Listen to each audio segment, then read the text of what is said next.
Hello, everybody. Welcome back to the NBA Front Office Show. We got some NBA action from last night to get into. We've got another game for tonight. Talk more blowouts and what's going on with all of that. Can we please stop it with the blowout games? That would be fantastic. We've got some news. We've got Zach LaVine update to get into. We've got a few other things to talk about. Kyrie Irving, the Nets maybe not committed long-term to him. Yeah, lots of stuff for us to talk about today. I'm Trevor Lane. You can find me on Twitter at Trevor_Lane, at Trevor Lane NBA, over on Instagram, Keith Smith at Keith Smith NBA.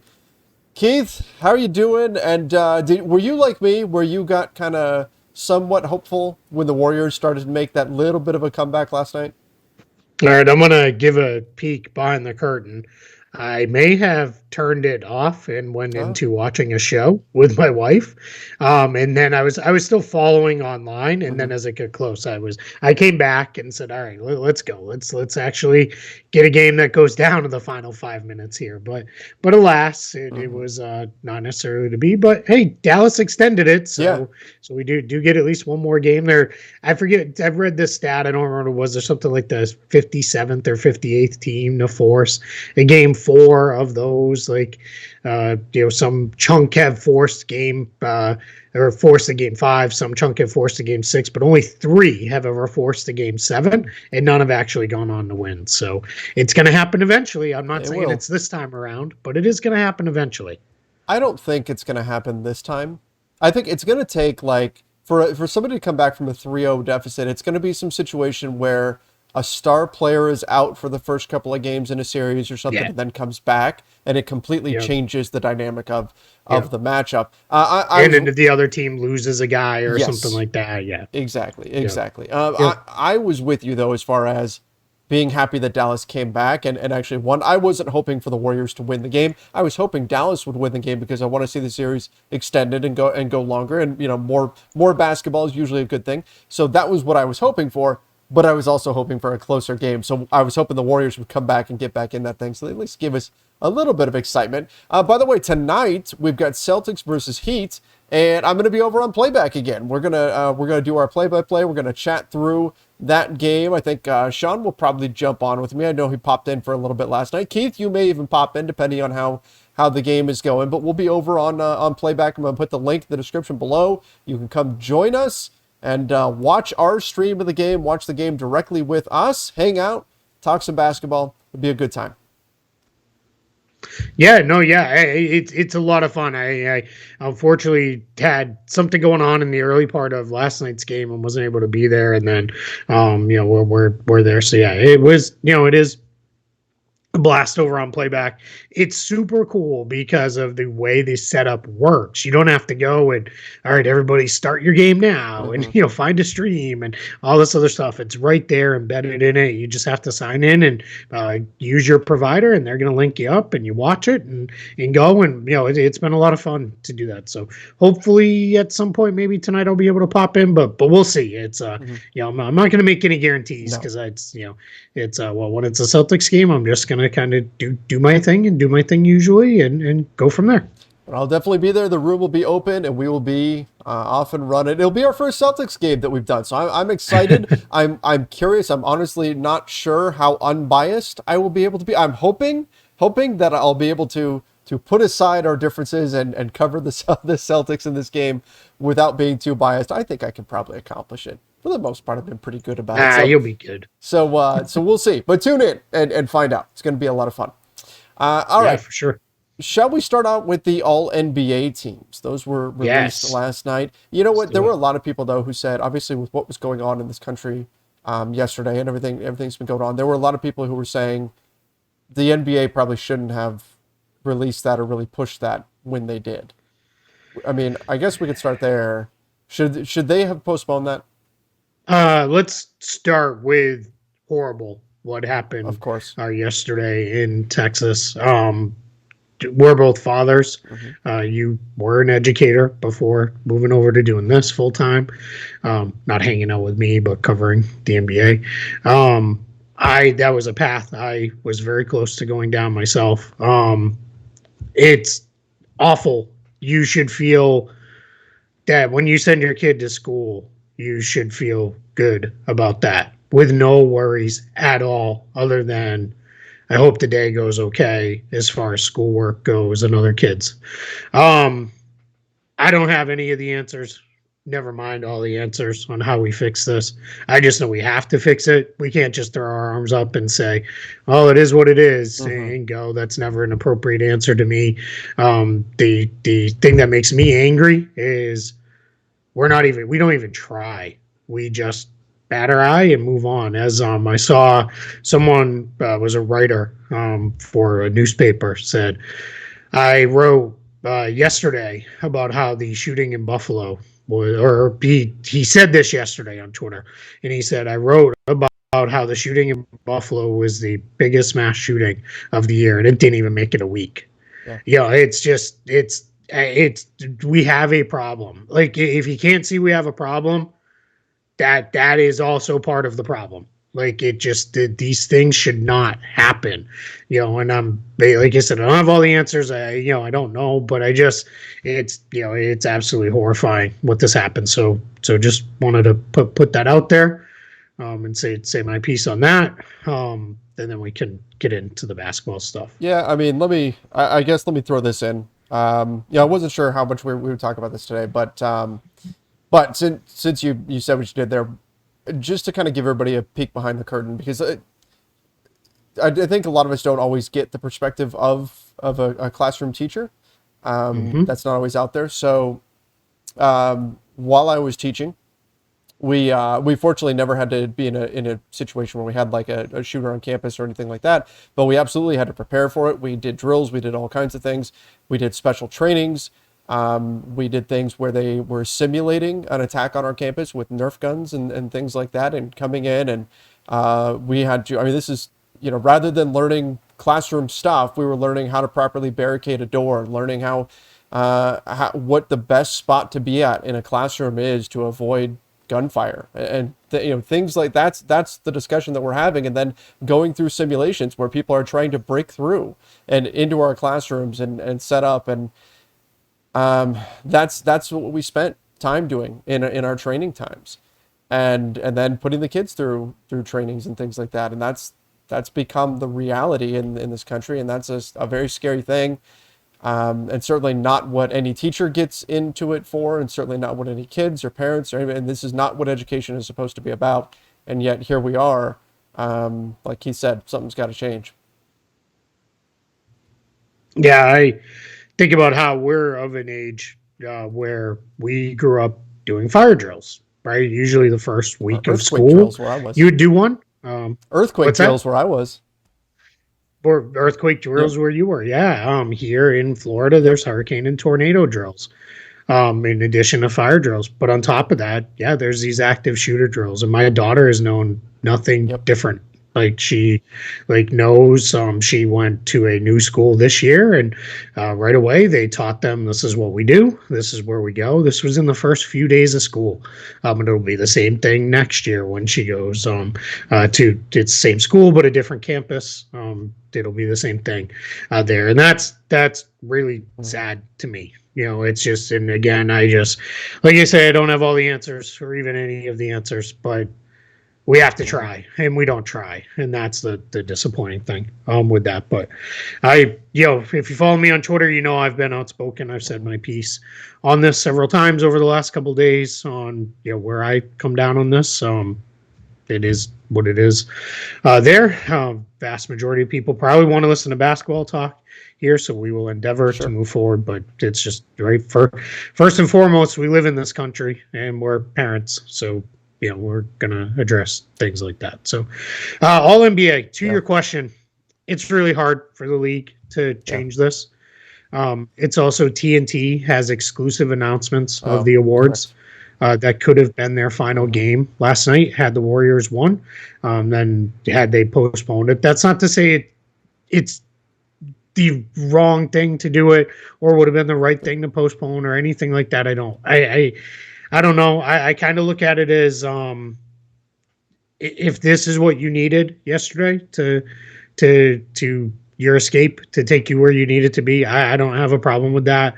I tend to agree with those who say sports are the reward for a well-functioning society. But I think people do need what they need. I know today, rather than be angry and sad all day, I buried myself in my work. I wrote probably more words today than I've written in any day in the past year, just spending the time writing. So I don't know that it was the wrong thing for them to do.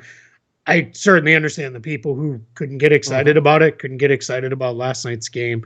It is not my place to tell you how you should feel on those things. So I fully understand, where people are at with that. Want to talk about the teams themselves? Let's talk about it. All right.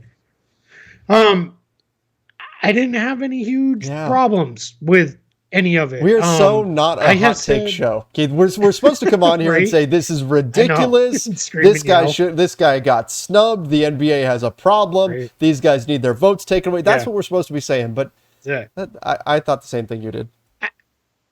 I guess my first thought was with the Embiid Jokic stuff. Jason Tatum gets caught up in that as well because of the way the votes were tabulated. But as I said, when we did our all NBA picks, it was, if they're going to be by position, then you can't have Embiid and Jokic on the first team. Like, neither one of them is a forward. I don't care what silly games you want to play. They're not. They don't play with another center ever. They are both centers. So if this is how we're going to do the positions, then so be it. This is how we're going to do the positions. For what it's worth, my first team that I picked, Jokic, Giannis, Tatum, Booker, Doncic, was the first team there. I had some different players on my second and third teams, but only just slightly so. I didn't, I thought the players were all generally right. There, I did pick Bam Adebayo just because I thought the Heat had to be represented on this team. So I picked him for the third team center. But it's not like Cat is undeserving. He had a great season too. So I just struggle to see. I mean, there's always going to be screaming and yelling. We know that. I mean, neither one of us is dumb. We know how this game is played. But I don't have any, there's none of them that I was like, oh man, that seems off to me that guy even made it. Nope. I think all of them were perfectly fine picks. I even think the teams were okay. No issues from my side. Agreed. I also didn't really have a problem with any of it. It's not exactly what I picked.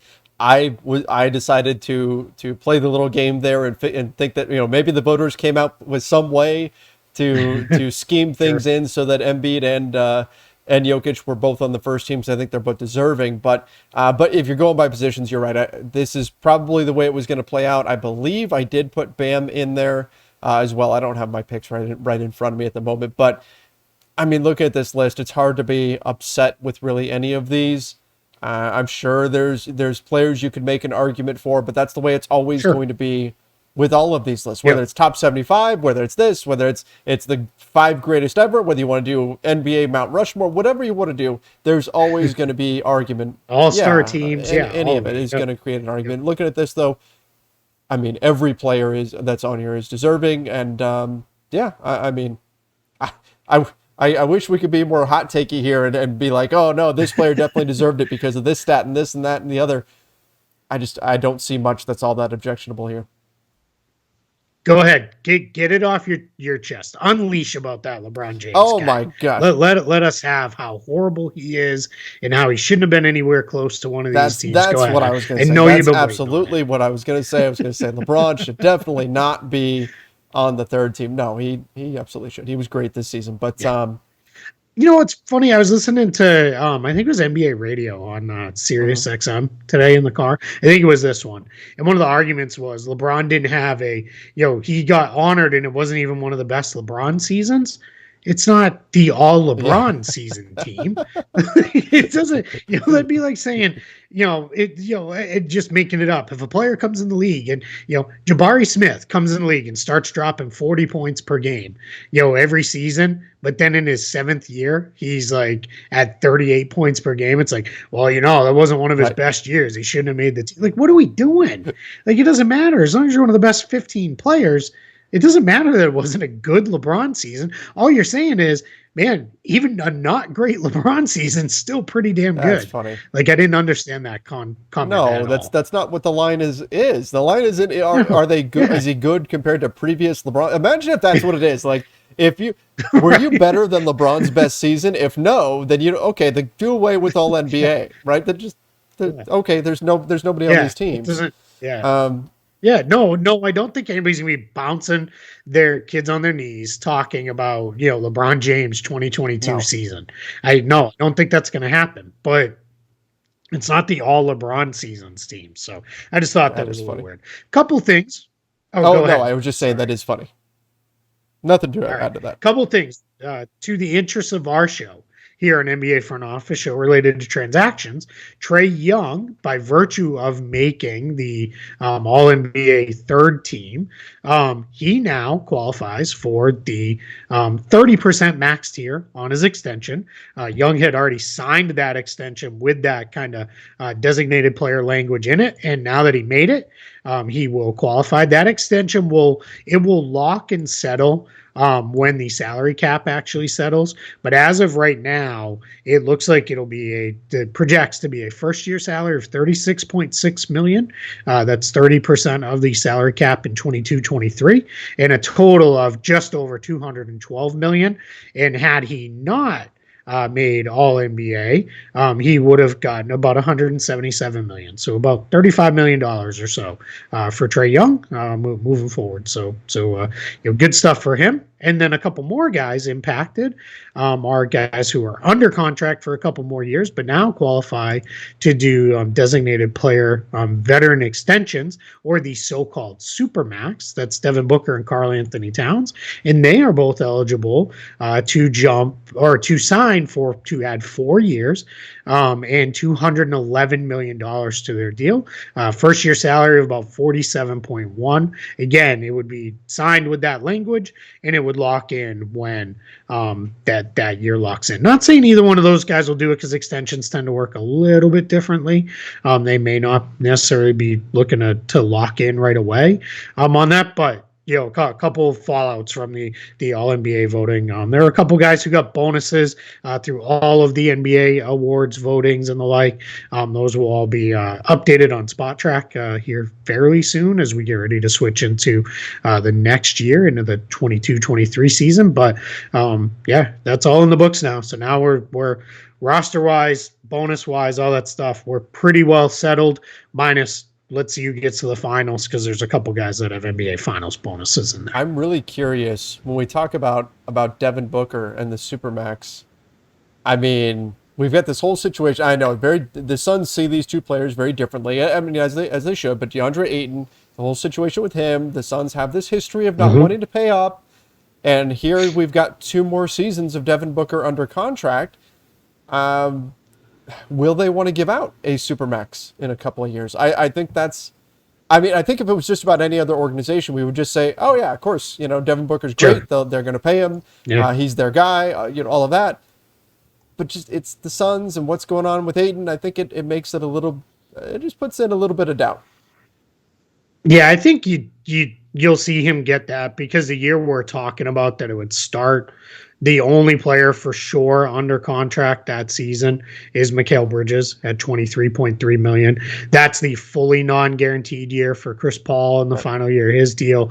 And then Landry Shamet, whose extension kicks in this coming year, is fully non-guaranteed as well. So that would be my guess, is that they'll still do that. I wouldn't be surprised if Booker puts it off though and says, let's wait and see, where things go. I don't need to lock in today. Let's let this play out a little bit more, and we'll see, where everything lands out in a year or two, and keep his own options open, right? Because maybe he doesn't want to lock in a staying in Phoenix. And I know the whole just ask for a trade thing. And I know I repeat that quite often as well, but I think this one is a slightly different situation where you don't want to lock in for years and years, especially. He's been a guy who's been relatively healthy throughout his career. I know he's had some bumps and bruises the last couple of years, but in reality, who hasn't in the league? So I think it's more likely we see him hold off for other reasons. Towns, a little bit different. He's had some major health stuff over the course of his career. Speaking of health stuff, Zach LaVine had knee surgery. Yeah. Successful knee. I mean, do we ever hear unsuccessful knee No. surgery? But It's funny. I never want it to be that way, right, but it's like the first time we hear something along those lines will be, or the next time we do will be the first time. right. Like, wildly unsuccessful surgery. The closest thing I can ever remember to that, and it's super close for me, being a Patriots fan, was Rob Gronkowski when he had surgery on his arm, and they came out and was like the surgery did not address everything we hoped to. We'll see if future surgeries are needed, and then they were, and then he missed. Considerable time. But I've never seen any in the NBA. Never once have I seen them say, well, Zach LaVine, you know what happened, guys? We slipped and we cut his whole leg off, and now his life is over. Like that. Like no. So good news though that he's on the mend. I've got one, and this isn't technically surgery though. Actually, I mean it's not even that's not even a technicality. It's definitely not surgery. But the last year, 2 years ago, the Chargers team doctor punctured Tyrod Taylor's lung while administering a shot to deal with his cracked ribs. Yes. And that was part of what got Justin Herbert going was, oh my gosh, now Tyrod, okay, we got to put Herbert in. Hard Knocks, wasn't it? Yeah. I don't remember if they actually addressed it, but I think it was that year, yeah. I mean, I do remember that. That was the whole thing was, okay, Herbert's going to sit behind Tyrod for a while, and it's, he's not going to get playing time, and then suddenly here, okay, Justin Herbert, let's go, because Tyrod Taylor, we just punctured his lung. That's the closest I could think of anyway, to an unsuccessful surgery on an athlete. All right. But Zach LaVine. So there's this thing going around. I need to mention this. Lakers fans are retweeting this like crazy. TMZ interviewed Zach LaVine, and they're like, Zach LaVine, you're in Los Angeles. Does this mean something? And he's like, I live here. I've always lived here. Like, I live here. That hasn't 80% of the league does in the off season. That hasn't changed. But he said something to the effect of, always been a big fan or something about the Lakers, and they're trying to make that into some big deal. Again, logistically, it is very, very, very difficult for the Lakers to get in on Zach LaVine at all. Him being in Los Angeles means nothing. Again, he lives there. It is completely meaningless. And him saying, I've always been a big fan, like kind of offhanded as he's getting into the car and trying to leave. I'm not taking that to mean anything at all about Zach LaVine and the Lakers. All right. I'm going to put this out there right now. I hate guacamole, and like just even the sight of it turns my stomach. I know that's weird. I know a lot of people love it, but I can't stand it. If Zach LaVine is a Laker at the start of next season, which means he would have to go there somehow this offseason, I will eat a whole bunch of guacamole live on the show here, and we'll see where it goes. This is perfect. This is perfect because I love guacamole. So if Zach LaVine becomes a Laker, I can eat guacamole in celebration, and you can celebrate, eat and I'll eat it. Punishment. Okay. Yeah. I like that. Yep. I like that. Perfect. So that's what we'll do. We may have to tag it with sensitive content because I don't know that I'll make it through the whole bit. Like it legit, like even the sight of it turns my stomach, and I hate it so much. Okay. But anyway, I will eat like a big chunk of guacamole sitting here while we record. If Zach LaVine is a Laker at the start of next season, we'll do a guacamole show. Guaca yeah, showy? that's it. No, that doesn't really work. Okay. Holy guacamole. All right. Zach LaMole. Oh, Zach LaMole. We'll figure it out. I like that. That's a pretty good one. Yeah, we'll figure it out. I think that's a good one to land on, though. Zach LaMole. I like it. Yeah.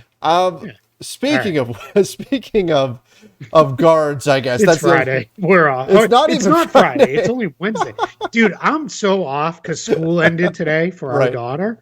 Functionally ended. She's got an awards thing tomorrow, and then that's it. So I'm like, it's Friday. We're done. Like I don't have to. All I know is in my broken brain, I don't need to get up super early in the morning to do the school drop off. So it might as well be Friday. It's all Fridays from here on out for the next couple Today months. was our first day of that. Yesterday was her last day.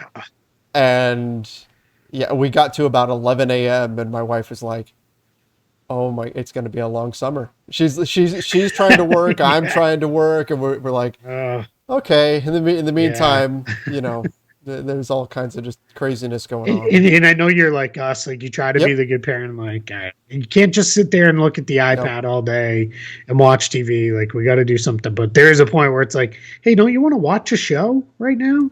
Don't you want to play a game? Like yeah, that'd be good. Go do that. Don't You know tell what? mom. Like What that's actually me. worked amazingly? I said I need to mop the floor, and she went, oh, "I want to mop the floor." Perfect. Here you go. Your daughter's enough younger Yep. than mine. Don't that's gonna let you've got about maybe another year or two of that lasting. Then it's gonna be like, hey, will you mop the floor? I'd be like, what? Why are you so mean to me? Like, why are you ruining my life? Like, yeah. Oh, So I know. kids That's love them. that's coming. All right, All right, let's talk let's the go. Nets. So the Nets are reportedly Yeah. going to refuse to do any kind of a long-term deal with Kyrie Irving due to his unpredictability. They don't know if they can count on him long-term, so they don't want to do a long-term deal with him. What does this mean? You and I talked a little bit off air about this. I mean, he has a player option. Does this make it more likely he picks up the player option? I mean, he can't be thrilled with this situation. Maybe he doesn't care. It's hard to predict. Well, just as the Nets think, he's unpredictable. It's hard to know exactly how Kyrie's going to respond to something. But this hmm probably isn't what he was expecting from the Brooklyn Nets, right?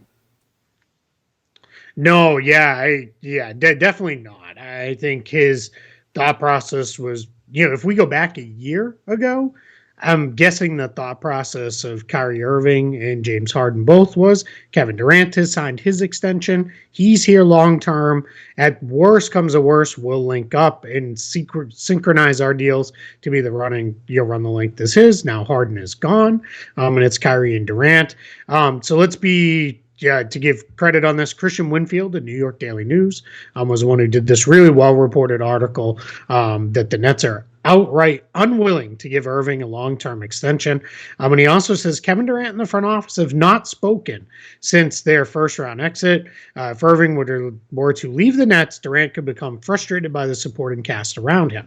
Now, if Kyrie opted out, and see you later, go away, go be wherever you want to be, the Nets could get to a point where they could have a crap load of cap space and go chase some guys. Problem is, who are you chasing? There's Right. not really anybody out there.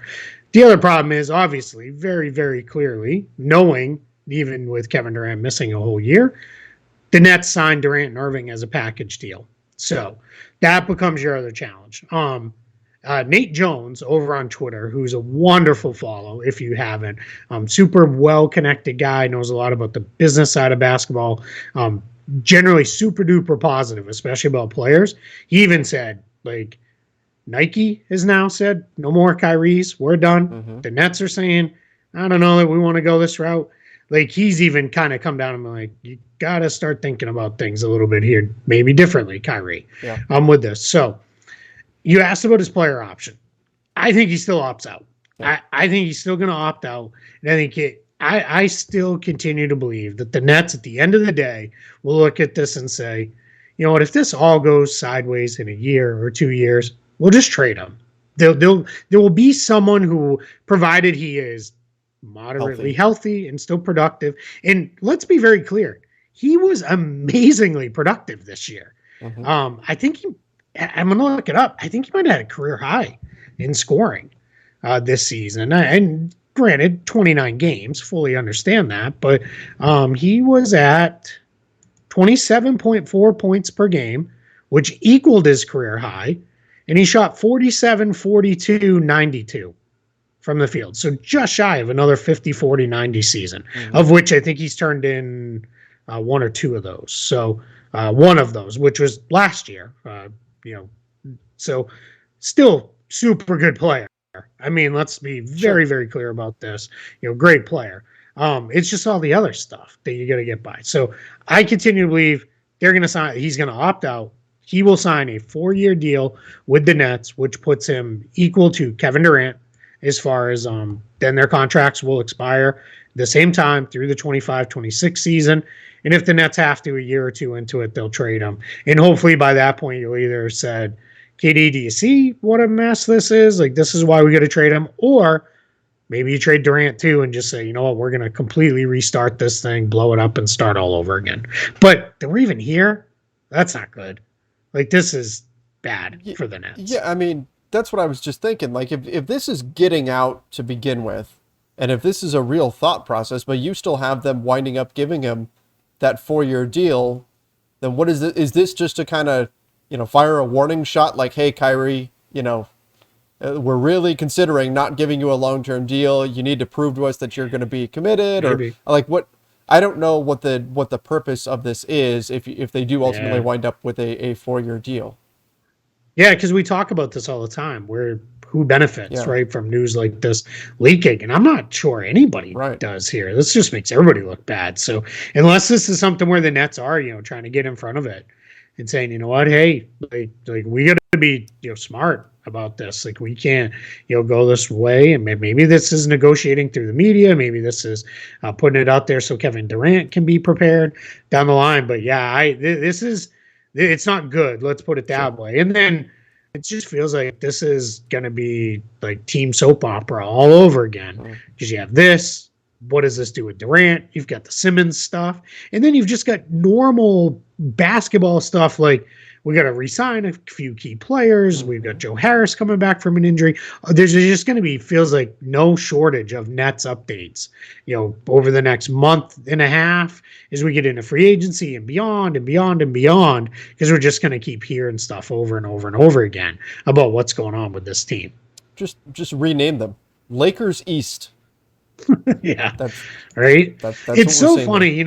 Somebody said the other day was like, you look at the Warriors and they just kind of have done their business. Not that there's not drama there, right? There's always drama with Draymond. And, but then there's the fun drama with Clay and Steph and, the stuff of just like, they're so crazy to watch and those kind of things.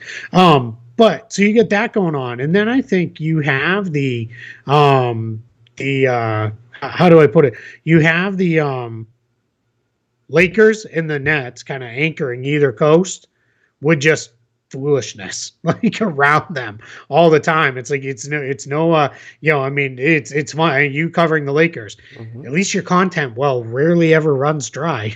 Like there's always something right to cover. So it really is, when you look at this stuff, like you really do look at it, it's like, man, like we are like in a position here where it's like two of the I don't want to call the Nets a marquee franchise because they've never really been there as a franchise, but two of the biggest markets have two absolute circuses going on, with teams in those markets. Like it still makes me laugh that the LA Clippers and the New York Knicks, it may be for this big of a window, this tiny, tiny window, are the functional franchises in their cities.